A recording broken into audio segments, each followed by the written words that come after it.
ಸಂತೋಷಕ್ಕೆ ಸಾಗರವಾಗಿ ಆನಂದಕ್ಕೆ ಆಗರವಾಗಿ ಮೆರೆಯುತ್ತಾ ಇದೆ ನಿಮ್ಮದಂತಹ ಭೋಗಾವತಿ ಪಟ್ಟಣ.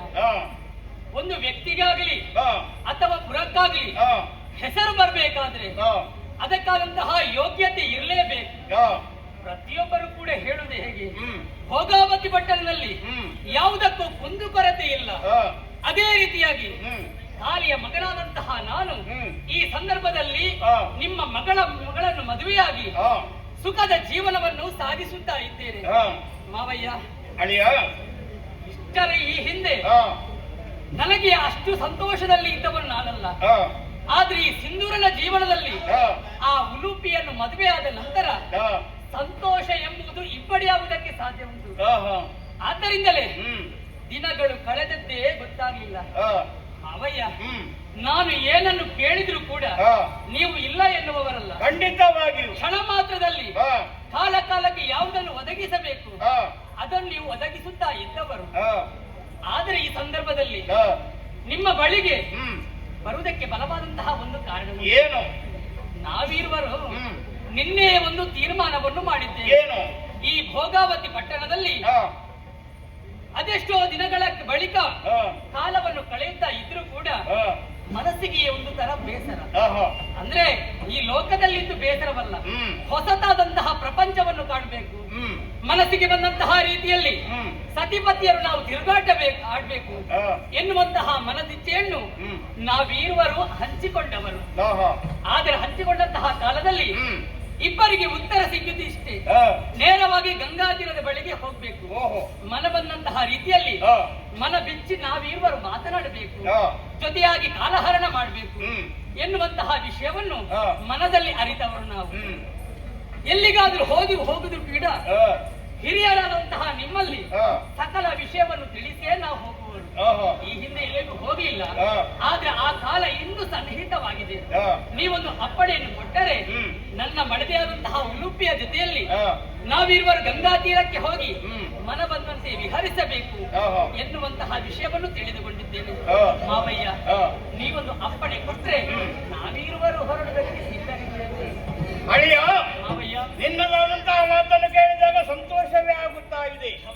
ಮದುವೆಯಾದ ಹೊಸದರಲ್ಲಿ ಗಂಡ ಹೆಂಡತಿಯರು ತಿರುಗಾಟಕ್ಕೆ ಹೋಗುವುದು ತಪ್ಪಲ್ಲ. ಯಾಕೆ ಗೊತ್ತಾ, ಅದು ಎಲ್ಲಾ ಕಡೆಯಲ್ಲಿ ಇದ್ದದ್ದೇ. ಹಾಗಿರುವಾಗ ವಸಂತವ ನಿಮ್ಮ ಮದುವೆ ಏಕಾಂತ ಬರಬೇಕಾದ್ರೆ ನಾವು ಹೋಗ್ಬೇಕು. ಆದ್ದರಿಂದ ನೀನು ಹೇಳಿದಾಗೆ ನಿಮಗೆ ಯಾವ ಅಡ್ಡಿಯನ್ನು ನಾನು ಪಡಿಸುವುದಿಲ್ಲ. ನೀನು ಹಾಗೂ ಉಲೂಪಿ ಗಂಗಾ ನದಿ ತೀರಕ್ಕೆ ಅಥವಾ ಎಲ್ಲಿಯಾದ್ರೂ ಪ್ರೇಕ್ಷಣೀಯ ಸ್ಥಳ ಇಲ್ಲಿಗೆಲ್ಲ ಹೋಗಬೇಕು ಎಂದ್ರೆ ಸಂತೋಷವಾಗಿಯೇ ಹೋಗಿ ಬನ್ನಿ. ನಿಮಗೆ ನನ್ನ ಆಶೀರ್ವಾದವಿದೆ. ಮಾವಯ್ಯ, ನಾವು ಅಲ್ಲಿಗೇನು ಹೋಗ್ತೇನೆ, ಹೌದು. ಆದರೆ ತುಂಬಾ ದಿವಸ ಅಲ್ಲಿ ಕಾಲಹರಣ ಮಾಡುವುದಿಲ್ಲ. ನಮಗೆ ಎಷ್ಟು ದಿವಸದಲ್ಲಿ ಮಾವನನ್ನು ಕಾಣಬೇಕು ಎನ್ನುವಂತಹ ಇಚ್ಛೆ ಇದ್ರೆ ಅತಿ ಶೀಘ್ರದಲ್ಲಿ ನಮ್ಮದಾದಂತಹ ಆಸೆಗಳನ್ನೆಲ್ಲ ಪೂರೈಸಿಕೊಂಡು ಭೋಗಾವತಿ ಪಟ್ಟಣವನ್ನು ಸೇರಿಕೊಳ್ತೇವೆ. ಸರಿ. ಆದ್ದರಿಂದ ಇಂತಹ ಸಂತೋಷದ ವಿಷಯವನ್ನು ಅವಳಿಗೂ ಕೂಡ ನಾವು ತಿಳಿಸಬೇಕು. ಹೌದಲ್ವೇ? ಆಶೀರ್ವಾದ ನನ್ನ ಆಶೀರ್ವಾದವಿದೆ. ಹೋಗಿ ಬನ್ನಿ. ಸರಿ, ಮಾವನಿಂದ ಒಪ್ಪಿಗೆಯನ್ನು ಪಡೆದವ ನಾನು. ಇಂತಹ ಸಂತೋಷದ ವಿಷಯವನ್ನು ನನ್ನ ಮಡದಿಯಾದಂತಹ ಉಲುಪಿಯಲ್ಲಿ ಹೇಳಿ ಗಂಗಾ ತೀರವನ್ನು ಸೇರಿಕೊಳ್ಬೇಕು. ನಡೆಯುತ್ತೇನೆ.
ಹುಟ್ಟಿಕೊಂಡವ ಈ ಗರುಡ ವಿನತೆ ಮಗನಾದ ಕಾರಣ ವೈನತೆ ಎಂಬುದಾಗಿಯೂ ನನ್ನನ್ನು ಕರೆಯುತ್ತಾರೆ.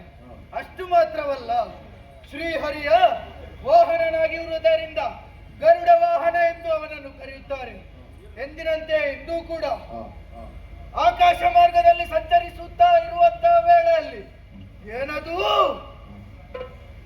ಓಹೋ, ಆ ಭೂಮಿಯಲ್ಲಿ ಎರಡು ಸರ್ಪಗಳು ಜೊತೆ ಸೇರಿಸಿಕೊಂಡು ಮನ ಬಂದಂತೆ ವನ ಸಂಚಾರವನ್ನು ಮಾಡುತ್ತಿದ್ದಾರೆ. ನನ್ನನ್ನು ನೋಡಿಯೂ ಸಹ ನೋಡದಾಗೆ ಇದ್ದಾರೆ. ಇವರನ್ನು ಸುಮ್ಮನೆ ಬಿಡುವುದಲ್ಲ, ನಿಲ್ಲಿಸಿ ಪ್ರಶ್ನಿಸಿ ಮತ್ತೆ ಅವರನ್ನು ತಿನ್ನುತ್ತೇನೆ. ತಡ ಮಾಡುವುದು ಸರಿಯಲ್ಲ.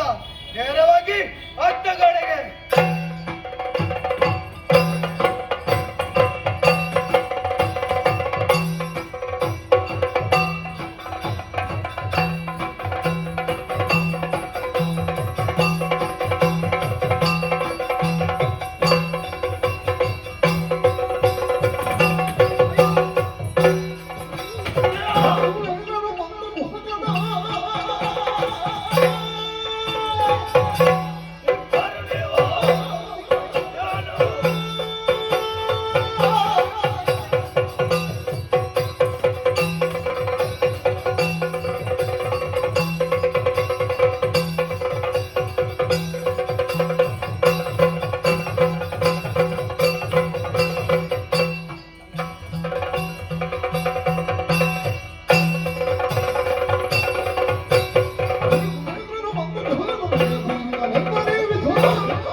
ನನ್ನನ್ನು ನೋಡುವಾಗ ನಿಮ್ಮವರು ನಿಮ್ಮ ಸಂತಾನದವರು ಅಡಗಿ ಕುಳಿತುಕೊಳ್ಳುತ್ತಾರೆ.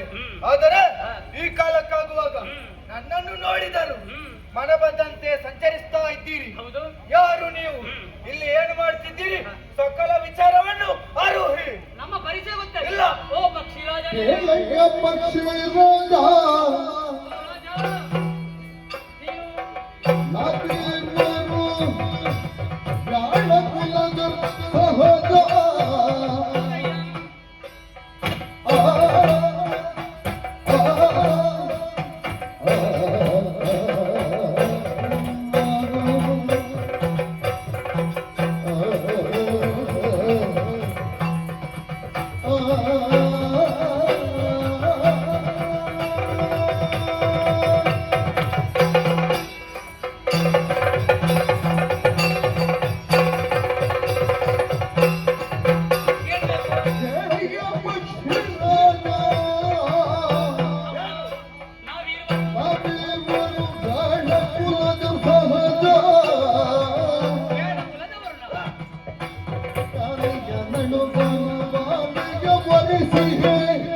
ತೀರವನ್ನು ಸೇರಿಕೊಂಡಿದ್ದೇವೆ. ಸೇರಿ ಮನ ಬಂದಂತಹ ರೀತಿಯಲ್ಲಿ ಹ, ಜಲಕ್ರೀಡೆಯು ಹ, ಅಥವಾ ವಿಹರಿಸುವುದಕ್ಕಾಗಿ ಹ, ಈ ಪ್ರದೇಶವೇ ಸೂಕ್ತ ಎಂಬುದಾಗಿ ತಿಳಿದು ಹ. ನಾವಿರುವರೆ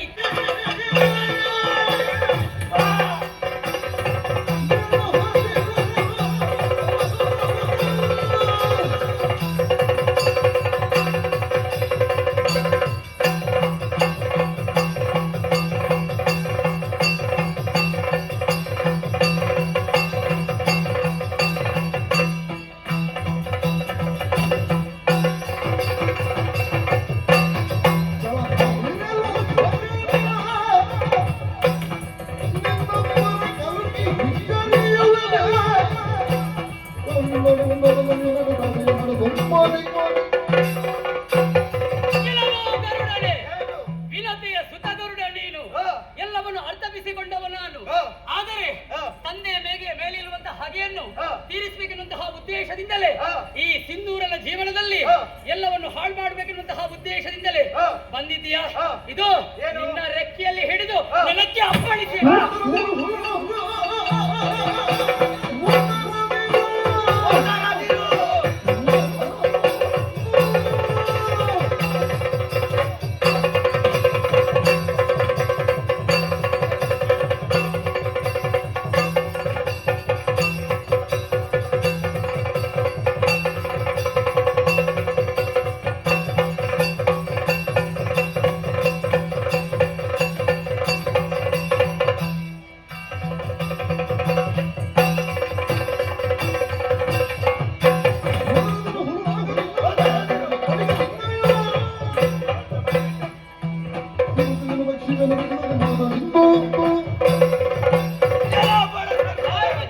ಓದರದಿರು, ಓದರದಿರು. ಯಾಕೆ? ನೀನು ಸಿಕ್ಕಿದ್ದು ಒಳ್ಳೆದಾಯ್ತು. ಹ.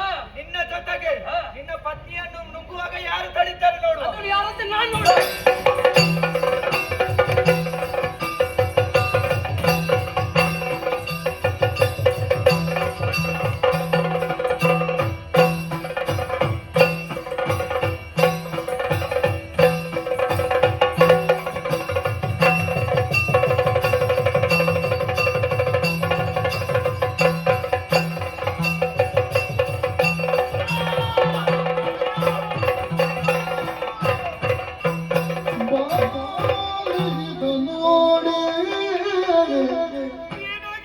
ಬಾಲೆಯಿದ ನೋಡಿ ಮೈಗವಿದಾಗ ಗಂಗೆಯೊಡ ಬಂದು ಸೇರುತ್ತ ನಿಳಿದು ಪಾತಾಳವನ್ನು ಸೇರಿ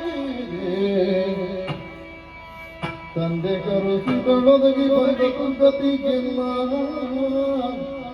ಆ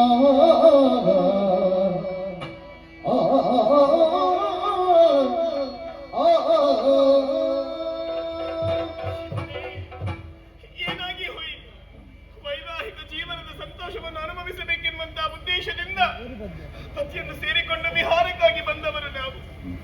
ಆದರೆ ಎಲ್ಲಿಂದಲೋ ಬಂದಂತಹ ಗರುಡ ನನ್ನವರ ಪ್ರಾಣವನ್ನೇ ತೆಗೆದ. ಹಾಗಾದರೆ ಸಂತೋಷದ ಜೀವನವನ್ನು ಸಾಗಿಸಬೇಕೆನ್ನುವಂತಹ ಆಶಾ ಗೋಪುರವೇ ನುಚ್ಚು ನೂರಾಗಿ ಹೋಯಿತು. ಇಲ್ಲ, ನನ್ನ ಹಣೆಯ ಸಿಂಧೂರವೇ ಅಳಿಸಿ ಹೋಯಿತಲ್ಲ. ನಡೆದಂತಹ ವಿಚಾರವನ್ನು ನನ್ನ ಐಯರಲ್ಲಿ